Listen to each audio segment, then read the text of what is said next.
Hey everyone, a repeated reference I've made on this channel is to organize and support ranked choice voting. The system we have right now ensures, due to delegate math, that has been around since the founding of the nation, that you really only have two viable options for president. And that is commonly true about most other candidates. The system is set up so you have to vote against the person you like the least, not for the person you like the most. The only reason to vote third party under this system is if you think both candidates are equally evil and awful. If you vote for the person further right or further left of the candidates of the major party, you're helping the opposing candidates, as you could have voted for someone who's not perfectly representing your ideals, but is at least closer to your ideals than the other party.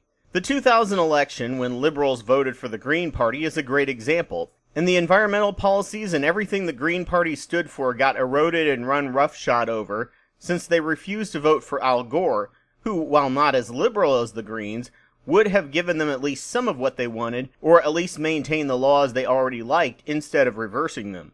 That being said, under this system, you need to follow this system's rules.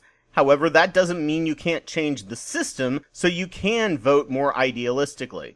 Ranked choice voting, also called instant runoff voting in case you're not aware, is a system that allows you to rank your candidates by preference instead of getting one vote for each position.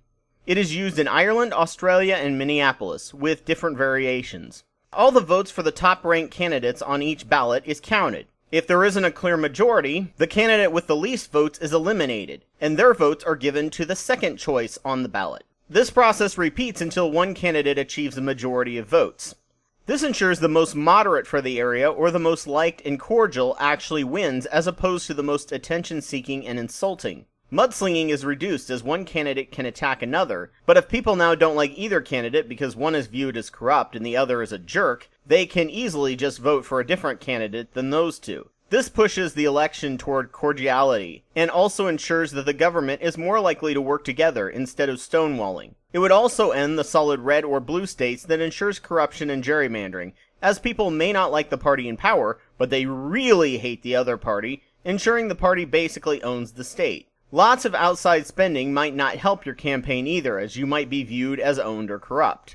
So why am I covering this again? Well, because as of this November, Maine will have the option on their ballot to switch to ranked choice voting. If it can get implemented in Maine, the rest of the nation will be more aware of how it works. As of this year, 14 states have either considered putting it on the ballot or putting it through their state house.